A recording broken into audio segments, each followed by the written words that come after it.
ನಮಸ್ಕಾರ ಸ್ನೇಹಿತರೆ, ಅಮ್ಮನ ಅಡಿಗೆ ಮತ್ತು ನಮ್ಮ ಬದುಕು ಚಾನಲ್ಗೆ ಸ್ವಾಗತ. ಇವತ್ತು ನಾನು ಬ್ರೆಡ್, ರವಾ ಮತ್ತು ಮಜ್ಜಿಗೆಯಿಂದ ಉತ್ತಪ್ಪ ಮಾಡುವುದನ್ನು ತೋರಿಸುತ್ತೇನೆ. ಇಲ್ಲಿ 7ರಿಂದ 8 ಬ್ರೆಡ್ ತಗೊಂಡಿದ್ದೇನೆ. ಅದನ್ನು ಈ ರೀತಿ ಮುರಿದು ಹಾಕಿ ಮಿಕ್ಸರ್ ಮಾಡಿ ತಗೊಳ್ತೇನೆ. ಮಿಕ್ಸರ್ ಮಾಡಿ ತಗೊಂಡ ನಂತರ ಸ್ವಲ್ಪ ಜಾಸ್ತಿ ಆಗಿತ್ತು. ಒಂದು ಪ್ಲೇಟಲ್ಲಿ ಸ್ವಲ್ಪ ಸೈಡ್ನಲ್ಲಿ ಇಟ್ಟಿದ್ದೇನೆ. 1 ಕಪ್ಪು ರವಾ ಹಾಕ್ತಾ ಇದ್ದೇನೆ. 1 ಕಪ್ಪು ಮಜ್ಜಿಗೆ ಹಾಕ್ತಾ ಇದ್ದೇನೆ. ಅದನ್ನು ಸರಿಯಾಗಿ ಮಿಕ್ಸಿ ಮಾಡ್ತಾ ಇದ್ದೇನೆ. ಈಗ ಈ ರೀತಿ ನೋಡಿ ಮಾಡಬೇಕು. ಸ್ವಲ್ಪ ಬ್ರೆಡ್ಡಿನ ಪುಡಿ ಸೈಡ್ನಲ್ಲಿ ಇಟ್ಟುಕೊಂಡಿದ್ನಲ್ಲ, ಅದನ್ನು ಹಾಕ್ತಾ ಇದ್ದೇನೆ. ಈಗ ನೀರು ಹಾಕಿ ಈ ರೀತಿ ರುಬ್ಕೊಳ್ತಾ ಇದ್ದೇನೆ. ಅರ್ಧ ರುಬ್ಬಿ ಆದ ನಂತರ ಮೆಣಸಿನಕಾಯಿ, ಅಲ್ಲ, ಬೆಳ್ಳುಳ್ಳಿ ಹಾಕ್ತಾ ಇದ್ದೇನೆ. ಈಗ ಚೆನ್ನಾಗಿ ಮಿಕ್ಸಿ ಮಾಡಿ ತಗೊಳ್ತೇನೆ. ನೋಡಿ, ದೋಸೆ ಹಿಟ್ಟಿನ ಹದಕ್ಕೆ ಬಂದಿದೆ. ಒಂದು ಡಬರೆಯಲ್ಲಿ ಹಾಕ್ತಾ ಇದ್ದೇನೆ. ಅದರಲ್ಲಿ ಹಾಕಿದ ನಂತರ ಅದು ಮಿಕ್ಸರ್ ಡಬ್ಬೆಯಲ್ಲಿ ನೀರು ಹಾಕಿ ಅದನ್ನು ಕೂಡ ತಗೊಳ್ತಾ ಇದ್ದೇನೆ. ಸರಿಯಾಗಿ ಮಿಕ್ಸ್ ಮಾಡಬೇಕಾಗುತ್ತೆ. ಎಲ್ಲ ತರಕಾರಿ ಕಟ್ ಮಾಡಿ ಇಟ್ಟುಕೊಂಡಿದ್ದೇನೆ.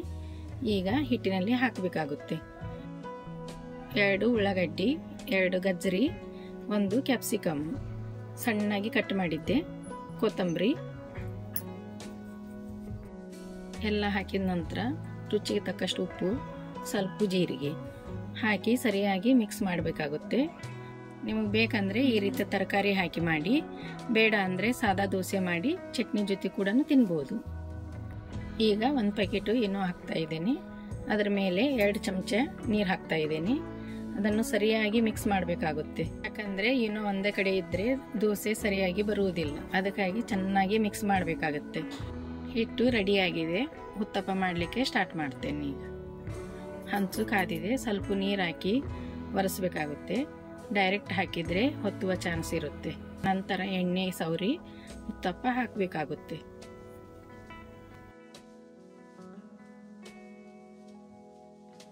ಈಗ ಮೀಡಿಯಂ ಗ್ಯಾಸಲ್ಲಿ 5 ನಿಮಿಷ ಮುಚ್ಚಿಡಬೇಕಾಗುತ್ತೆ. ಈಗ ಮುಚ್ಚಳ ತೆಗೆದು ಅರ್ಧ ಚಮಚ ಎಣ್ಣೆ ಹಾಕ್ತಾ ಇದ್ದೇನೆ. 2 ಸೆಕೆಂಡ್ ಬಿಟ್ಟು ಒಳಿಸಿ ಹಾಕ್ತಾ ಇದ್ದೇನೆ. ಅದು ಒಳಿಸಿ ಹಾಕಿದ ನಂತರ ಒಂದು 2 ನಿಮಿಷ ಬಿಟ್ಟು ತೆಗಿಬೇಕಾಗುತ್ತೆ.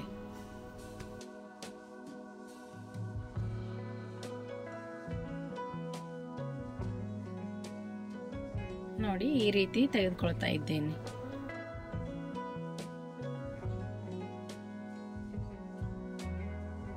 ಇದೇ ರೀತಿ ಎಲ್ಲವನ್ನು ಮಾಡಿ ತಗೊಳ್ತೇನೆ.